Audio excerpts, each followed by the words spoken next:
Assalamualaikum warahmatullahi wabarakatuh. Tonton Fahriza Nora Official. Subscribe, like, share, and comment. Assalamualaikum warahmatullahi wabarakatuh. Assalamualaikum warahmatullahi wabarakatuh. Alhamdulillahirabbil alamin. Wassalatu wassalamu ala nabiyyina al-Mustafa Muhammadin wa ala alihi wa ashabihi ajma'in. Amma ba'd.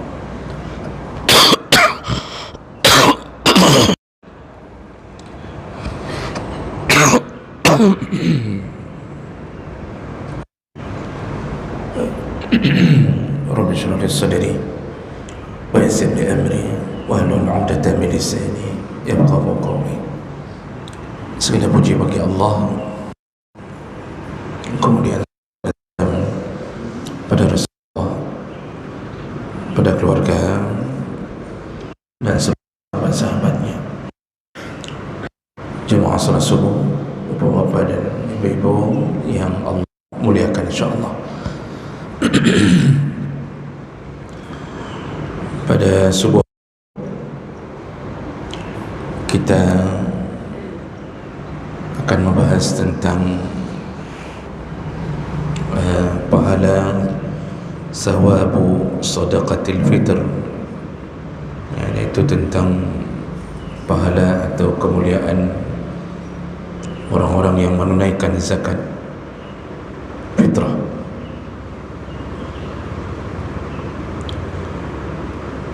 Dan di antara hadisnya yaitu hadis dari Kathir bin Abdullah Al-Muzanni radhiyallahu anhu qala su'ila Rasulullah sallallahu alaihi wasallam an hadhihi al-ayah. Pada suatu hari Rasulullah ditanya tentang ayat, yaitu surat Al-A'la ayat 14 dan 15 yang berbunyi qad aflaha man tazakka wa zakara isma rabbih fasalla. Qad aflaha, telah beruntunglah siapa dia, man tazakka, itu orang-orang yang memberi zakat, wa zakara isma rabbih fasalla, lalu mereka menyebut nama Allah dan mereka kemudian melakukan salat. Jadi Rasulullah ditanya, ini ayat ini turun berkenaan dengan masalah apa? Qal, lalu Rasulullah menjawab, unzilat fi sadaqatil fitr. Ayat ini turun berkenaan tentang zakat fitrah. Berarti dari hadis ini kita mendapatkan faedah bahawa orang-orang yang membayar zakat fitrahnya, maka dia mendapat keberuntungan, yaitu keberuntungan di akhirat. Tentu yang dimaksud dengan keberuntungan di akhirat tidak ada lain, yaitu surga. Karena kalau cuma beruntung tapi tak masuk surga, berarti tidak tahu ditempatkan di mana.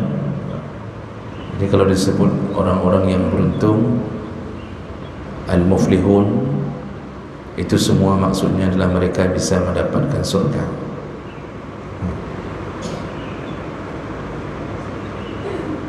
Nah, sedangkan secara umum Allah Subhanahu wa taala itu menyebutkan tentang kemuliaan orang yang membayar zakat, yaitu dengan ayat khuz min amwalihim sadaqatan tutahhiruhum wa tuzakkihim biha salli alaihim inna salataka sakanun lahum. Orang-orang yang membayar zakat, maka itu akan mensucikan mereka, yaitu mensucikan dari maksiat atau dari kesalahan-kesalahan dan juga membersihkan hati mereka. Jadi ini berefek kepada kebaikan seseorang. Nah, Bapak Ibu yang Allah muliakan, dan mengenai tentang tata caranya, tentu kita harus merujuk kepada kitab-kitab fikih yang menyebutkan tentang seputar zakat fitrah. Jadi yang intinya lebih dahulu, Allah Subhanahu wa ta'ala membebankan zakat fitrah itu sebenarnya Allah ingin memberi pelajaran bagi kita bahawa setelah kita dididik selama 30 hari untuk taat kepada Allah melalui puasa, lalu malamnya kita mendirikan solat malam, dan ternyata ujungnya disuruh bayar zakat fitrah. Sebenarnya kalau kita pikir-pikir, kadang-kadang seperti tidak nyambung gitu. Artinya kita disuruh puasa 30 hari, lalu kemudian malam disuruh tegakkan malam-malam Ramadan, tiba-tiba ujungnya disuruh bayar zakat fitrah. Ini yang harus difikirkan, dan itu tidak mungkin tidak nyambung. Artinya kita berfikir kenapa begitu. Nah, yang perlu kita renungkan bahawa Allah sengaja membuat kita merasa lapar atau terbiasa dengan lapar selama sebulan agar muncul sifat iba, kasih sayang kepada sesama mukmin yang mungkin mereka akan melanjutkan lapar mereka setelah Ramadan, sedangkan kita hanya lapar di dalam Ramadan, dan bisa jadi mereka akan lapar sepanjang tahun. Maka Allah suruh hasilkan pendidikan Ramadan itu dengan memberi makan. Maka muncullah perintah untuk membayar zakat fitrah, agar kita faham bahawa di antara kemuliaan Ramadan mendidik kita untuk menjadi orang yang simpati kepada sesama, dan itu bahagian daripada amalan yang paling dicintai Allah, yaitu memberi makan. Ketika Nabi ditanya apa amalan yang paling dicintai Allah, maka beliau menjawab salah satunya adalah memberi makan, atau tatruda anhu ju'an, engkau melepaskan rasa lapar orang lain. Jadi tujuan zakat fitrah ini adalah merealisasikan semua ibadah kita dalam Ramadan. Jadi Bapak Ibu yang Allah muliakan, kita ini menghadapi malam-malam Lailatul Qadar juga seharusnya kita berfikir bahawa Lailatul Qadar itu tidak hanya datang untuk menemui orang-orang yang i'tikaf. Lailatul Qadar tidak hanya datang untuk menemui orang-orang yang mendirikan qiyamul lail, tapi sebenarnya juga Lailatul Qadar mencari orang-orang yang beribadah melalui hartanya. Maka malam-malam 10 terakhir itu seharusnya setiap malam kita bersedekah. Kalau Ramadan di ujungnya dididik untuk mengeluarkan harta, maka dalam Ramadan seharusnya amalan yang wajib kita pelihara juga adalah mengeluarkan harta. Jadi mohon maaf, orang-orang kaya yang hartanya ratusan juta sampo hanya memikirkan i'tikaf di masjid, tak keluar-keluar, tetapi dia tak sedekah. Padahal kekuatan dia ada pada hartanya. Kalau dua-duanya bagus, alhamdulillah. Kalau ada dua-duanya, i'tikaf juga iya, kemudian sedekah juga kuat, itu bagus. Tapi kalau i'tikaf di 10 terakhir Ramadan, kemudian hartanya tersimpan di dalam ATM-nya ratusan juta, dia tidak memanfaatkan malam-malam 10 terakhir dengan bersedekah, dia telah merugi. Makanya di mana-mana saya mengatakan, kalau kita faham inti Ramadan ternyata ujungnya disuruh bayar zakat fitrah, berarti ada hubungan antara perintah Allah menahan diri dalam Ramadan, kemudian untuk membuat sebuah kesimpulan Ramadan itu berhubungan erat dengan memberi makan. Jadi ya, di urang kaya besampo selama 10 terakhir Ramadan dengan dalam masjid, orang miskin berkeliaran di luar membutuhkan kehidupan mereka, dan mereka ternyata ada di dalam masjid tidak mengeluarkan hartanya. Itu juga perlu difahami. Jadi bisa jadi kita tidak dapat, bisa jadi kita tidak sempat i'tikaf karena kelelahan, atau bisa jadi kita tak mampu bangun di tengah malam karena juga kita tipe yang besok harus melanjutkan kerja. Tapi ingat, kalau tidak mampu itu, berusahalah setiap malam bersedekah. Jadi bagi setelah habis maghrib boleh, sebelum isya kasih dulu amplop ke orang miskin di malam itu,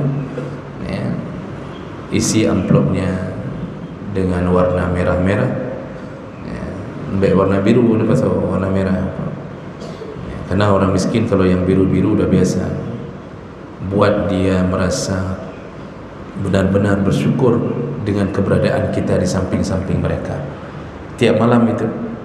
InsyaAllah kalau tiap malam dipastikan, selama kita tidak memposting di Facebook, selama kita tidak memamerkan sedekah kita, InsyaAllah tidak ada kemungkinan untuk dibatalkan pahala sedekahnya. Dan satu malam di antara malam-malam kita sedekah, kalau dapat Lailatul Qadar, maka kita telah dicatat pahala seperti bersedekah selama 1000 bulan. Berarti bayangkan, berarti sedekah kita yang jumlahnya 100.000 itu sama seperti bersedekah selama 83 tahun 4 bulan. Ini yang orang banyak lupakan. Jadi yang terbayang sang-sang Lailatul Qadar hanya untuk mereka yang melakukan qiyamul lail, padahal amalan yang paling dicintai Allah adalah menolong orang.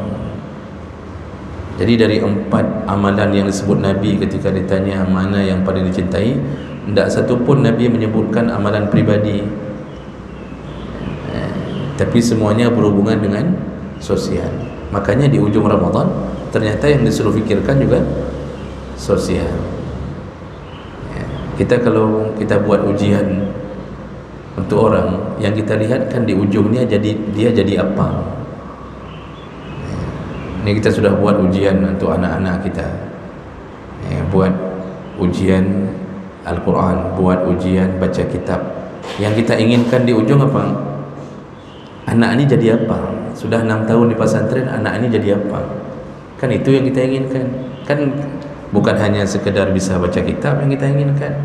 Maka orang akan mengatakan apa? Anak lu 6 tahun di daya, alhamdulillah kok cukup baik sudah orangnya, dengan orang tua baik, dengan adik-adiknya sudah baik. Kan itu yang kita angan-angankan. Bapak pernah dengar ada orang yang mengatakan bahwa anak saya 6 tahun di pesantren, cukup pintar baca kitab, tapi paling mendamah. Ada yang pernah dengar bangga, pernah dengar ada orang tua bangga, alhamdulillah anak saya cukup pintar bahasa Arab, cukup pintar baca kitab, hafal Quran pun luar biasa, tapi palih hana mubah, katanya. Palisnya tidak berubah, sama adik-adiknya tidak baik. Ada dibangga-banggakan kalimat itu? Tidak. Yang dibanggakan apa? Perubahan sifat. Makanya di ujung menjadi penentu. Di ujung itu menjadi penentu. Maka penentu Ramadan salah satu adalah ujungnya zakat fitrah, menolong sesama. Kalau habis Ramadan belum timbul sifat menolong sesama, itu jadi tanda tanya, Ramadan kita makbul apa enggak nih? Sudah 30 tahun Ramadan Pak, yang kredit tetap lagi third, pelit seperti biasa, itu terjemahnya. Jadi tidak berubah, sifat hati ini tidak berubah, padahal sudah dididik untuk merasakan penderitaan orang. Jadi kalau begitu, efeknya kuat sekali antara zakat fitrah dengan pertolongan kepada orang. Makanya melalui ayat tadi Allah mengatakan qad aflaha man tazakka. Beruntunglah orang-orang yang berzakat. Jadi ini ada keberuntungan mereka yang membayar zakat fitrah karena mereka bisa merasakan apa yang diinginkan oleh Allah setelah Ramadan. Baik, berikutnya perkara-perkara penting sedikit yang perlu kita bahas seputar zakat fitrah. Ini kita tidak lama, Pak. 10 menit lagi sudah selesai, karena saya faham ini malam-malam kita banyak itikaf dan saya lihat bapak pun tercampak-campak di dinding ya. Untung tidak tercampak di karpet, masih di dinding. Itu dimaklumi itu, karena tadi malam ada yang tidak tidur, makanya saya tidak berlama. Kalau saya berlama, saya pun bentar lagi teler juga ini. Ini antara dia hancik. Jadi Bapak Ibu yang Allah muliakan, zakat fitrah itu dimulai kewajibannya itu semenjak dibebankan Ramadan, iaitu 2 Hijriah, tahun kedua Nabi hijrah ke Madinah. Setelah diwajibkan kutiba alaikumusiyam, langsung turun perintah untuk melakukan zakat fitrah. Makanya Nabi SAW dalam hadis riwayat Bukhari Muslim dari Ibnu Umar menyebutkan anna Rasulullah SAW farada zakat al-fitri min Ramadan 'ala an-nas. Rasulullah telah mewajibkan membayar zakat fitrah ya, jadi kepada orang-orang miskin diberikan jumlahnya sa'an min tamar atau sa'an min sya'ir, 1 sa' tamar atau 1 sa' gandum, ala kulli hurrin, baik orang merdeka atau abdin ataupun yang budak, zakarin atau unsa, laki-laki atau perempuan, minal muslimin, dari kalangan kaum muslimin, wajib membayar zakat fitrah. Syaratnya ada 2, syaratnya ada 3, Pak. Syarat membayar zakat fitrah 3. Yang pertama, harus orang Islam, maka orang kafir tidak ada kewajiban. Kalaupun dia memberi, itu bukan zakat fitrah. Kemudian yang kedua, zakat fitrah itu wajibnya dimulai dari ghurubus syam, mulai dari terbenam matahari sampai terbenam zakat fitrah itu dimulai dari terbenam matahari di akhir Ramadan. Itu kewajibannya, di situ waktu wajibnya. Jadi begitu terbenam matahari, pas kita mulai salat maghrib lalu takbir hari raya, maka disitulah berlaku kewajiban untuk membayar zakat fitrah. Dan kemudian syarat ketiga, yaitu orang yang membayar zakat fitrah ayyujad ladaihi fadlu minal mal, dia punya harta yang lebih. Mana ukurannya harta lebih? Yaitu yazidu ala qutihi wa quti ayalihi fi yaumil 'aid wa lailatihi. Yaitu yang dimaksud orang yang punya harta lebih untuk membayar zakat fitrah adalah orang-orang yang masih menyisakan makan atau masih mempunyai simpanan untuk makan untuk hari dia di saat wajib zakat fitrah itu, mulai dari terbenam matahari selama 1 hari 1 malam di hari raya Idul Fitri. Sederhananya begini, kalau kita di malam itu punya uang atau punya simpanan makanan yang bisa hidup untuk besok Idul Fitri 1 hari 1 malam, maka semua orang itu terkena wajib zakat fitrah. Jadi misal kita punya di kulkas masih tersisa ikan untuk makan besok 1 hari, masih tersisa beras untuk makan besok. Jadi 1 hari di Idul Fitri itu, 1 hari itu kita yakin kita masih bisa hidup dengan harta kita. Semua orang yang tipe begitu itu wajib membayar zakat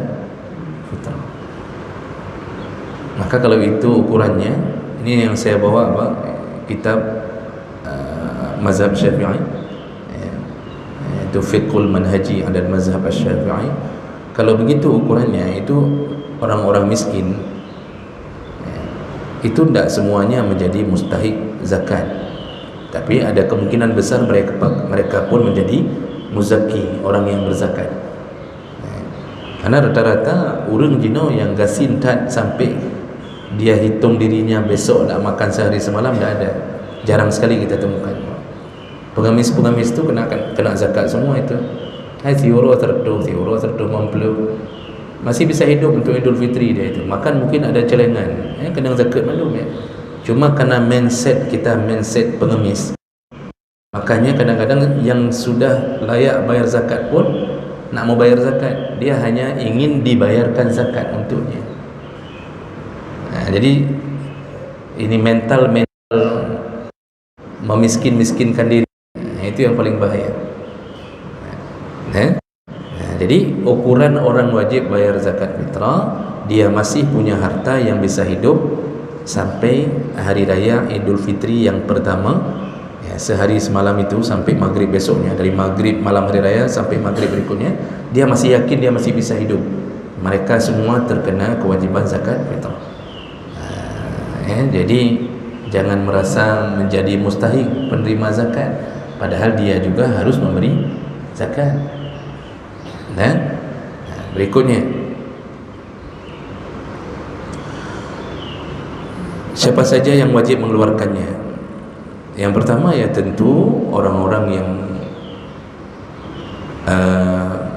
tadi mencukupi syarat tadi, dan dia menanggung dirinya, dia tanggung dirinya, wa amman tulzimuhu nafaqatuhum, dan orang-orang yang wajib dia tanggung nafkahnya, ka usulihi, baik ke atas, wa furu'ihi atau ke bawah, wa zaujatihi atau ke samping, iaitu istrinya. Jadi siapapun yang wajib kita tanggung nafkah, wajib kita berikan, kita tanggung juga, bukan berikan, wajib kita tanggung juga zakat fitrahnya. Jadi kalau seorang ayah wajib tanggung zakat fitrah untuk anak yang ditanggungnya selama anak itu belum baligh. Kalau sudah balik, dilihat keadaan. Kalau belum mampu untuk menghidupi dirinya, maka si ayah tetap wajib bayarkan zakat fitrah. Kalau anak yang sudah balik, sudah mampu menghidupi dirinya, walaupun cuma dengan membuka toko pulsa atau punya bengkel sepeda, tapi karena penghasilan, maka si balik itu dia tanggung zakatnya sendiri. Jadi kita ni misal punya anak kuliah S3 apa, tapi hanapeng kan agak bangai-bangai baca juga kan, kuliah S3 tapi hanapeng, begitu datang kewajiban zakat fitrah telefon, saya nak ada wang, nya KS leh hanapeng leh, nah umur kapal puluh sudah 40 tahun, itu tetap wajib ditanggung oleh ayahnya. Kalau betul-betul dia tidak punya penghasilan, pekerjaan tidak punya, semua tidak punya. Karena kita hari ini kan hidup kita agak lumayan manja. Masa Nabi balik itu sudah punya kegiatan sendiri, Pak. Sekarang sampai S2, S3 kadang-kadang masih ditanggung oleh ayah. Nah, jadi intinya seseorang wajib menanggung dirinya, orang yang ditanggung jawab nafkahnya, anaknya, orang tuanya wajib diberikan zakat fitrah. Kalau orang tuanya miskin, maka si anak ini wajib menanggung zakat orang tuanya. Kalau istri juga begitu. Oh, ada 4 istri, 4-4-nya wajib ditanggung. Oh, masalah bapak melakukannya diam-diam, membayarnya diam-diam supaya tidak ketahuan, itu terserah saja. Tapi itu pekerjaan berbahaya, karena nanti akan berurusan dengan warisan yang akan kacau balau.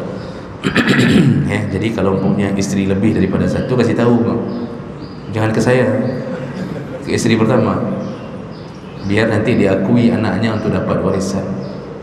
Dan cukup le sengketa gara-gara itu hari ini. Dan berikutnya,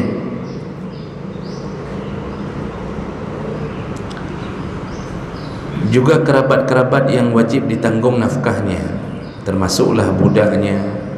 Ya. Jadi kalau ada orang-orang yang wajib dia tanggung nafkah, misal adiknya tinggal bersamanya dan adiknya belum punya pekerjaan, tak punya penghasilan, maka adiknya pun termasuk yang dia tanggung. Tapi kalau sudah punya pekerjaan sendiri tak perlu ditanggung. Baik, berikutnya ni singkat padat Pak Kanawate katanya. Berikutnya ya, zakat fitrah itu bentuknya dalam pandangan jumhur ulama selain Hanafi adalah makanan pokok ya, dan itu satu sak itu 4 mud ya. Kalau diukur dengan kilogram kita modern ya, di dalam kitab ini versi secara umum iaitu 2,4 kilogram secara umum, tapi di setiap daerah berbeda-beda Pak. Tapi ukurannya kira-kira tidak jauh dari itu. Makanya di Aceh sudah difatwakan setelah dihitung ya, bahwa kita wajib bayar zakat fitrah antara 2,7 sampai 2,8 kilogram per jiwa. Itu menurut jumhur ulama, wajib dengan makanan pokok. Sedangkan yang mau bayar dengan uang dibolehkan menurut versi mazhab Hanafi, tapi kursnya berbeda, kursnya lebih mahal. Karena kalau menurut mazhab Hanafi kursnya yaitu 3,7 atau 3,8 kilogram. Jadi kalau mau bayar dengan uang harus diuangkan, harus dibayar sesuai dengan harga 3,8 kilogram. Yang tidak boleh bertalfik, mencampur adukkan mazhab. Jadi membayar dengan uang, tetapi ikutnya ke mazhab Syafi'i tak boleh, karena mazhab Syafi'i, Maliki dan Hambali tak boleh bayar dengan uang. Jadi nggak boleh kita bayar dengan uang. Waktu kita tanya harganya berapa, kita sandarkannya ke 2,7 atau 2,8, tak boleh. Jadi kalau mazhab Hanafi sempurna. Nah, makanya kalau bayar dengan uang lebih mahal, karena dia akan mengikuti sandaran 3,7 atau 3,8. Maka kalau ada yang lebih murah, kenapa cari yang lebih mahal? Kan? Haina yang lebih murah, dengan bayar gambrah lebih murah. Satu sak 15 kilo sudah cukup untuk 5 orang, sudah lebih. Tapi kita ingin bayar dengan uang, okey, boleh. Dalam ijtihad mazhab Hanafi masih boleh, tetapi tidak boleh dicampur adukkan sandarannya. Ya, kalau sana ke 3,7 berarti lebih mahal. Jadi jumhur ulama mengatakan wajib dengan makanan pokok. Lalu kapan dikeluarkan zakat fitrah itu? Dia ada waktu yang mubah. Waktu mubah yaitu dari awal Ramadan. Itu sudah boleh. Waktu jawaz atau waktu mubah dari awal Ramadan. Kemudian ada waktu yang wajib. Begitu datang waktu itu sudah wajib, tidak boleh lagi ditunda-tunda. Kapan dia? Mulai terbenam matahari di akhir Ramadan sampai sebelum khatib naik ke atas mimbar. Lalu ada waktu yang sunnah. Waktu yang sunnah yaitu setelah solat subuh di hari Idul Fitri ya. Sampai sebelum khatib naik ke atas mimbar. Itu waktu yang paling baik. Tadi waktu wajib dari maghrib. Nah, tapi waktu yang terbaik bayar zakat fitrah mulai dari habis solat subuh di hari raya, habis solat subuh sampai sebelum khatib naik ke atas mimbar. Yang jadi masalah, tidak ada yang terima lagi. Panitia sudah tutup di malam ke-30 atau 29. Kenapa tidak bisa dilakukan lagi? Karena distribusinya nanti tidak dapat. Jadi panitia tidak mau menyibukkan diri lagi. Habis hari semayang subuh, nak ulun terima zakat belum? Ya gabuklah panitia. Ya. Jadi makanya itu waktu terbaik, tapi tidak bisa kita laksanakan. Di masa Nabi masih mudah melaksanakannya, karena orang Islam masih sedikit. Kita sekarang sudah susah Pak. Makanya panitia itu sudah selesai malam 29, sudah siap-siap untuk mendistribusikan. Baik, kemudian mana yang lebih baik? Ada waktu makruh. Waktu makruh yaitu membayar zakat ya, setelah khatib turun dari mimbar sampai ke maghrib hari raya pertama. Itu makruh, walaupun masih sah. Ada waktu haram. Waktu haram setelah terbenam matahari di hari raya Idul Fitri, baru kita bayar zakat. Itu sudah masuk dosa. namun tetap wajib bayar, diqadha, wajib qadha, tapi sudah berdosa, berarti melalaikan perintah Allah Subhanahu wa taala, tapi tetap wajib bayar. Begitu. Kemudian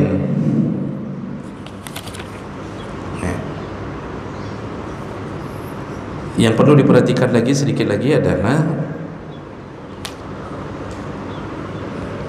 hati-hati dalam urusan mendistribusikan zakat fitrah, karena di dalam hukum itu ada orang-orang yang tak boleh menerima zakat. Ini yang paling banyak dilewatkan.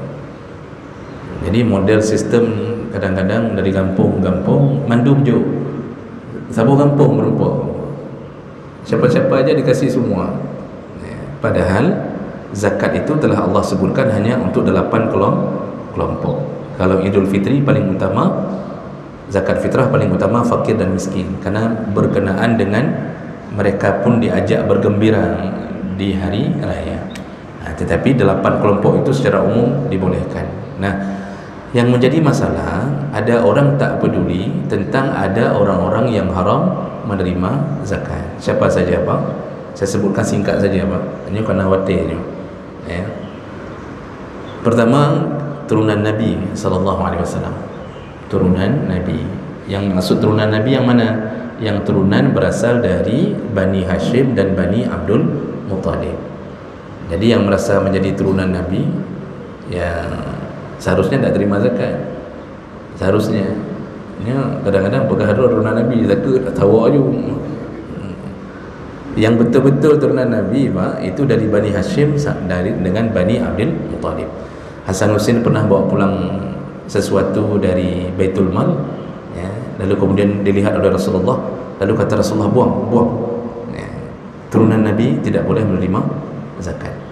Kenapa begitu? Para ulama menjelaskan, karena zakat itu mensucikan harta, jadi dianggap itu alat pensucinya, sehingga Nabi dan turunannya tidak boleh memakan alat mensucikan.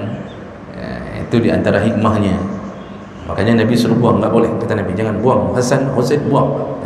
Buang maksudnya karena sudah di mama, sudah dimakan-makan gandum yang dari Baitul Mal, suruh buang oleh Nabi dari mulut. Nah, kemudian yang kedua, orang kaya. Orang kaya tak boleh terima zakat. Ini bayar zakat. Kemudian besoknya ketika dibagi, dapat lagi dia, Pak, tidak ditolaknya karena tidak ikut pengajian. Di panitia, tapi kadang-kadang sudah tahu dia kaya pun dikasih juga. Orang kaya tak boleh terima zakat. Walaupun kadang-kadang dia masuk kategori misal guru ngaji atau apalah yang masuk fisabilillah, karena fisabilillah itu sebenarnya jihad, perang, itu sebenarnya yang dimaksud fisabilillah. Kemudian diluaskan maknanya oleh para ulama. Nah, semua yang menegakkan urusan agama dianggap fisabilillah, termasuklah guru-guru ngaji. Masalahnya guru ngaji termasuk orang kaya atau tidak? Kalau model guru ngaji ustaz dengku raya rumahnya dengan rumah orang jauh zakat, ya.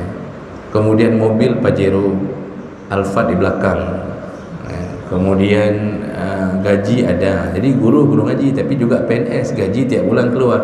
Itu tipe-tipe seperti ini walaupun masuk list mustahik zakat fisabilillah kalau diluaskan makna, tetapi ada penghalangnya, iaitu kaya. Jangan terima. Saya kaya, Bang, saya kaya, bukti kaya dong nak HP, ya, saya ada HP ni, ya, saya punya rumah, ya. Diantar zakat setiap tahun karena kami ada balai ngaji, ya, diantar zakat tiap tahun. Kemudian dianggap ini ustaz dengku layak fisabilillah. Saya tolak, tiap tahun saya tolak. Saya tolak, tak pernah saya ambil zakat, karena jangan memiskin-miskinkan diri dalam urusan zakat. Karena seharusnya uang kita cari orang miskin, kan tak berkasin-kasin roh. Tolak zakat, Pak, jangan terima, kembalikan ke panitia, suruh kasih ke orang miskin. Jadi jangan sampai kaya rumah besar, dalam rumah berzakat mandum, sabar gudang berzakat. Orang miskin dapat satu-satu tumpuk, di ustaz dapat sudah 20 bungkus, dari mana-mana ada yang merupakan. Jangan begitu. Orang kaya haram terima zakat. Yang ketiga, orang yang ditanggung oleh orang kaya ini, itu juga haram. Contoh, kita kaya, anak kita walaupun di pesantren, tapi kita kaya, sehingga anak kita pun posisinya ditanggung oleh orang kaya, itu pun tak boleh terima zakat. Ini kadang-kadang waktu zakat dibagi, jauh ke anak pesantren, padahal anak orang kaya. Maka si ayah mengatakan anak saya tak boleh terima zakat karena dia anak orang kaya. Istri orang kaya juga tak boleh terima zakat. Nah, makanya jangan sembarangan para istri terima zakat. Tanya dulu, kasih tahu orang dulu waktu hantar zakat, hai, din tolong kaya, baik kajuk zakat, untuk medang im. Sama saja kalau kasih diam-diam juga sama. Nah, jadi tidak boleh itu harus betul dijaga itu. Jangan memakan harta zakat kalau kita merasa bahwa kita tak layak. Anehnya malam memberi, malam kasih, besok lebih banyak dikasih ke rumah lagi daripada yang dia beri. Lalu terimanya. Jangan Pak, itu memang membahagiakan orang miskin. Itu yang ketiga. Yang keempat, orang yang wajib ditanggung nafkah. Jadi tidak boleh saya kasih zakat ke anak saya karena anak saya wajib saya tanggung nafkah. Tidak boleh saya kasih zakat kepada istri. Nah, kemudian ya kedua ini karena efek kan sudah mulai rening ini, jadi ada beberapa orang yang haram terima zakat. Sudah, nanti teringat saya kasih tahu lagi. Nah, kemudian zakat fitrah lebih bagus dikasih ke amil. Nah, zakat fitrah dikasih ke amil, jangan bagi sendiri walaupun boleh. Jadi kalau ditanya boleh tidak bagi zakat fitrah sendiri, boleh, tapi yang lebih utama dikasih ke amil. Kenapa? Pertama, mengikuti sunnah Nabi, ya, mengikuti Al-Quran dan sunnah Nabi. Karena Allah mengatakan khus min amwalihim, ambil, bahasa ambil dari harta orang kaya, faturaddu ila fuqaraihim, ya, maka kembalikan ke orang miskin. Ini maksudnya apa? Kerja ambil dari orang kaya, kasih ke orang miskin. Lalu Nabi pun mengutus sahabat mengutip zakat, berarti ada amil. Makanya amil itu lebih utama untuk mendistribusi zakat, ya. Kemudian kenapa membagi ke panitia lebih baik, ke amil kampung? Karena distribusinya lebih merata. Jadi dalam kampung tercatat semua orang miskin. Tapi kalau kita tidak kasih ke amil, semua kasih pribadi masing-masing, yang menumpuk ke orang miskin yang baik dan solat. Karena kan pikiran kita kan begitu Pak, ya, bahwa ni si miskin ada dua, ada miskin tak solat, miskin solat. Pasti mau kasih zakat semuanya ke miskin yang solat. Yang miskin tak solat tidak dapat. Padahal orang fasik tidak solat tetap urusan zakat tetap tidak dipisahkan, ya, dengan harapan mudah-mudahan hari terima zakat bertobat, tapi tidak menjadi halangan memberi zakat kepada si fasik yang miskin. Tidak ada halangan selama betul-betul miskin. Nah, jadi lebih bagus kasih ke amil. Nah, berbedang tidak ada lagi berbedang juga rening ya Pak.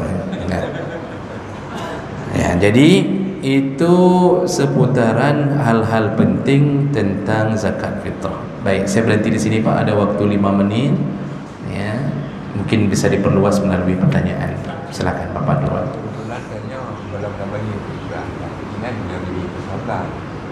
Oh iya. Iya, Masya Allah. Makanya saya bilang perlu pertanyaan karena saya sudah rening ini. Bagus ini pertanyaan Pak. Di mana bayar zakat fitrah itu? Zakat fitrah Pak dibayarkan di mana badan kita berada di malam hari raya. Pas begitu maghrib habis azan, badan kita berada di mana? Nah, jadi pas masuk Idul Fitri kan masuknya dari maghrib tuh. Nah, di mana badan itu berada, maka disitulah bayar zakat fitrah. Oh, kita rencananya pulang dari Losmawe ke Medan, kampung di Medan. Tapi kita masih di Losmawe ini, rencananya nanti malam hari raya baru berangkat, ya, sampainya malam hari raya di sana. Itu boleh diwakilahkan ke kampung, ya, ke mama, tolong bayar zakat di sana, karena nanti abang malam itu ada di sana, walaupun sekarang masih di Losmawe, ya. Jadi berbeda dengan zakat harta. Zakat harta di mana sumber harta Pak Negerja Losmawe, kasih zakat harta di sekitaran Losmawe Pak. Makruh mengeluarkan zakat harta di luar sumber harta. Zakat harta cari kerja tak semua, kasih zakatnya sampai ke melabuh, makruh, tidak baik. Kalau zakat fitrah di mana badan malam itu berhari raya, dimulai dari malam itu. Nah, boleh diwakilahkan atau tidak? Boleh. Nah, satu lagi, ketika diwakilahkan, disitulah dibutuhkan ijab kabul. Jadi sebenarnya ijab kabul dalam zakat fitrahnya hanya wajib. Semua sedekah, semua transaksi yang hanya sepihak itu tak perlu ijab kabul sebenarnya. Jadi yang kita pegang tangan Tengku telah lung serahkan zakat dunia kepada Tengku untuk diserahkan kepada yang berhak. Itu bukan sebenarnya, itu bukan ijab kabul zakat fitrah, itu ijab kabul wakilah. Kita wakilahkan ke Tengku untuk diberikan kepada si miskin. Yang sebenarnya zakat fitrah itu dari orang yang kita wakilahkan ke si miskin, itu yang sebenarnya zakat fitrahnya. Sedangkan kita yang memberi ke Tengku itu wakalah, itu akad-akad wakalah, mewakilahkan zakat kita melalui Tengku. Di situ perlu ijab kabul wakilah, wakalah. Sedangkan ketika kita kasih zakat langsung, itu tidak perlu kita pegang tangan orang miskin. Ini kalau kita kasih langsung, Pak, lalu kita pegang tangan orang miskin, kemudian kita mengatakan bahwa ini zakat saya sebenarnya. Lalu si miskin mengatakan kalian belum terima, cuma menjaga muka dan baca baik bengih dah lagi ni. Jadi itu harus dipahami. Jadi kalau wakilahkan perlu ijab kabul. Kalau seandainya kita tidak ucap apa-apa ke si miskin, kita kasih nyempat zakat kamu, selesai, sudah selesai. Kalau langsung ke miskin, karena itu cuma akad sebelah pihak. Yang menerima itu tak perlu berakad. Berbeda dengan jual beli, itu akadnya dua belah pihak. Berbeda dengan perkahwinan, akad dua belah pihak. Kalau zakat fitrah sama seperti memberi hadiah. Apa roti. Ada perlu orang yang terima roti mengucapkan telah saya terima roti Zulaikha dengan jumlah sekian, yang berdua tiap minggu menyujud-nyujud. Tak perlu. Tak perlu. Itu akad sepihak namanya. Karena orang, mohon maaf, kan ini orang mengira yang tamat Darul Tengkunya dipikirnya akad zakat fitrah. Belum. Itu akad mewakilahkan zakat fitrah. Begitu, ya. Silakan Pak. Waalaikumsalam.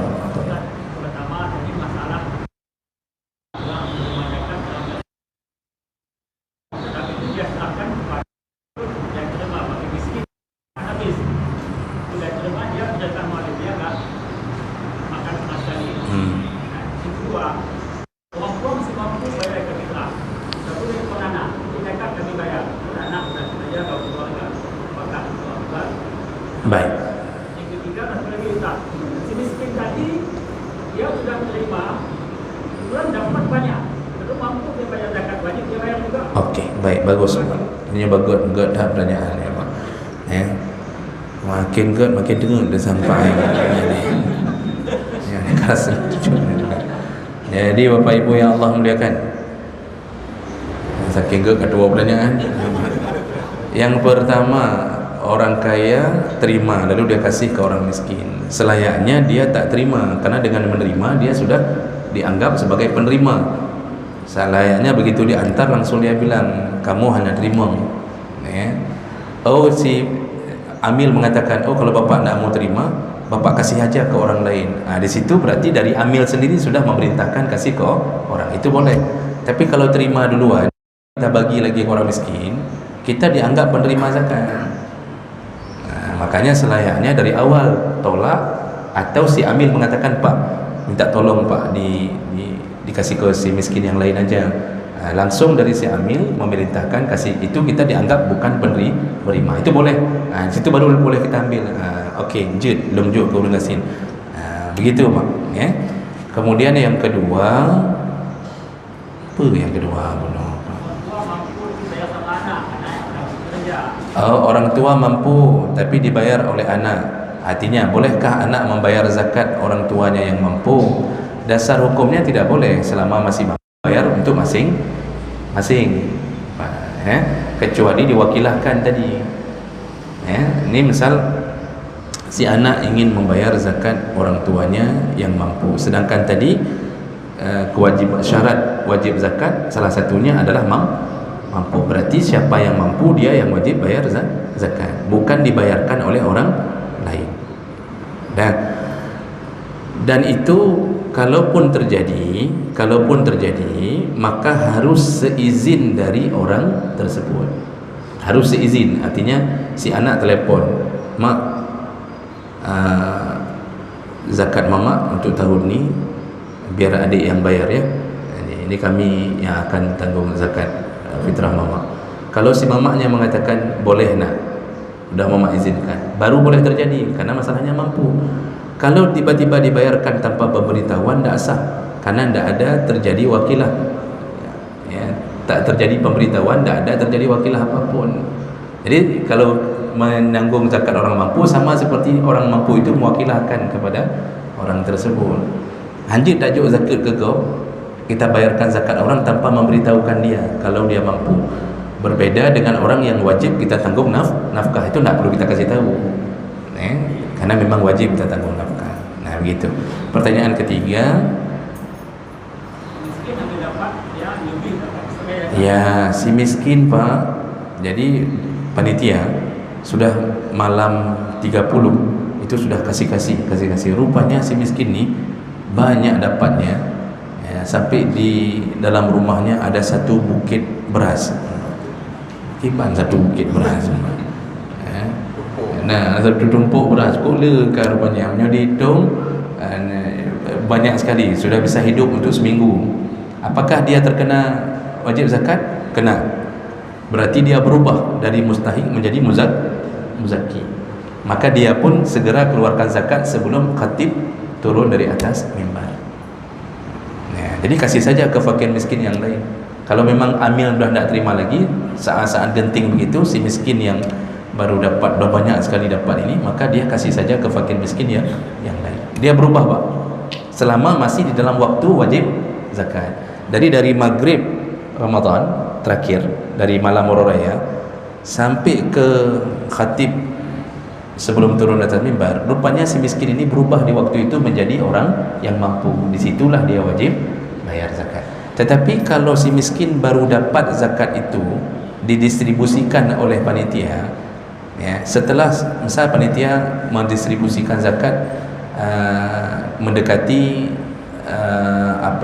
waktu-waktu terakhir ya, jadi pas mau solat hari raya, lalu kemudian didistribusikan. Jadi ketika ditumpuk-tumpuk, baru bertumpuk setelah maghrib hari raya Idul Fitri itu, baru bertumpuk zakat untuk si miskin. Itu tidak kena lagi dia zakat walaupun banyak sekali, karena sudah berada di luar waktu wajib. Begitu. Baik, masih ada lain Bapak? Boleh? Silakan Bapak dulu. Waalaikumsalam warahmatullahi. Jadi benar Ustaz, ini masalah hak amil juga sering terjadi di masyarakat. Waduh, yang kira-kira yang sebenarnya yang bisa diambil oleh amil kalau panitia zakatnya. Karena kan kadang-kadang sering bagi katakanlah 60% bagi 4 sama rata. Sementara bagi bikin ratusan orang, panitia cuma dipeludok. Akhirnya panitia ini lebih banyak mendapatkan ketimbang daripada meski sebenarnya kita satu dua malam. Betul, cocok. Alhamdulillah. Pegang gak ada pertanyaan. Jadi ini betul ini pertanyaan betul nih. Artinya amil ya, yang disebut amil yang ditetapkan secara resmi oleh pemerintah, termasuk pemerintah Bakci. Jadi tidak disebut amil kalau kerja sendiri tanpa ada keputusan SK, itu tidak disebut amil. Nah, amil kalau sudah resmi maka dia dapat hak 1/8 dari 8 kelompok yang ditetapkan. Jadi amil itu sebenarnya kalau mengikuti dari masa Rasulullah suruh kerja amil, itu tetap dia dapatnya 1/8. Nanti yang selebihnya itu baru dibagi sesuai dengan porsi yang banyak. Misal ada 4 senif yang ada di kampung, misal yang si amil ini yang mengikuti aturan ke sana ya Pak ya, di masa Nabi itu, yang si amil tetap 1/8 karena hak sebenarnya zakat itu 1/8 kelompok. Si amil tetap 1/8, sisanya itu untuk diperbanyak untuk orang-orang yang fakir, miskin.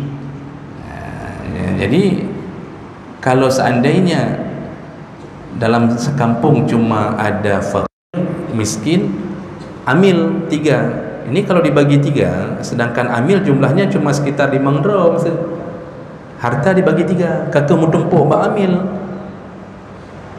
si miskin ratusan.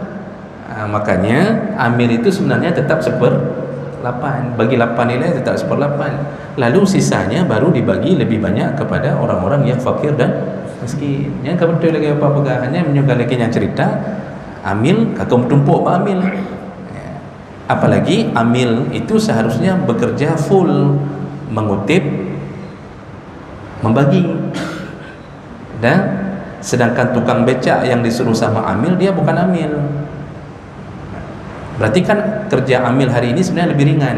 Zakat diantar, kemudian waktu distribusi hendak ke distribusi kurang ini kan sebenarnya ringan sekali. Makanya secara akal pun itu sebenarnya tidak boleh amil membagi sekian sehingga disesuaikan dengan jumlah musannif yang ada saja, tidak boleh. Tetap amil itu seharusnya 1/8 saja, lebihnya lebih banyak kepada kelompok-kelompok yang disasar dalam zakat. Kalau zakat fitrah Pak, itu sasaran utamanya adalah fakir miskin ya, fakir miskin itu yang sasaran lebih utama yang harus dibahagiakan, kira-kira begitu. Terakhir Bapak, terakhir.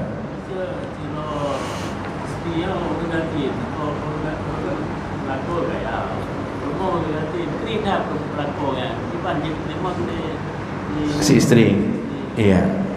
Ini bagus juga pertanyaan ini, Pak. Ini ada Bapak ada masuk kantor enggak nih? Jadi ada istri yang bersuamikan orang kaya, tetapi kerian, tidak dikasih nafkah. Kalau tidak dikasih nafkah, otomatis si istri menjadi si miskin. Hai, lakinya kaya, laki itu maksudnya lakonya, lakinya kaya, tapi uang nafkah tidak pernah dikasih, Pak. Ada tuh yang model begitu ada, tapi tidak ada di sini. Biasanya di Thailand, Kamboja, ada di sini. Ini saya lihat, ini laki-laki soleh semua.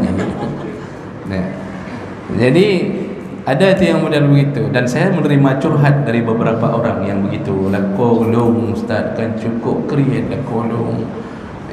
Ada yang model Pak, kasih belanja 20.000 untuk seminggu. Waktu pulang minta ikan ini, minta ikan itu, uang belanja dikasih 20.000 untuk seminggu. Padahal dia punya harta. Nah, otomatis posisi seperti itu, si istri berubah menjadi orang miskin karena keadaan suaminya. Bolehkah dia terima zakat? Boleh. Di saat seperti itu dia boleh terima zakat karena keadaan dia menyebabkan dia miskin. Namun kalau bicara bukan suami yang terlalu pelit, masih dikasih Pak, belanja dikasih, cuma uang jajan tidak dikasih ya, karena sudah pernah dikasih uang jajan habis di susunya, maka tidak dikasih lagi ya. Akhirnya kalau masih dikasih nafkah sempurna, walaupun kreditnya kredit bukan pada nafkah, kredit pada belanja-belanja lebih, itu tidak boleh terima zakat karena dia masih ditanggung oleh suaminya ya. Baik, saya rasa karena di antara kita Pak ada yang akan melanjutkan kerja, laki maaf, kita hormati, kita hargai sahabat-sahabat kita yang akan melanjutkan kerja. Kita cukupkan, insyaAllah kita bertemu kembali di jadual rutin setelah hari raya insyaAllah. Demikian, mudah-mudahan bermanfaat. Subhanakallahumma bihamdik, asyhadu an la ilaha illa anta, astaghfiruka wa atubu ilaik. Wassalamualaikum warahmatullahi wabarakatuh.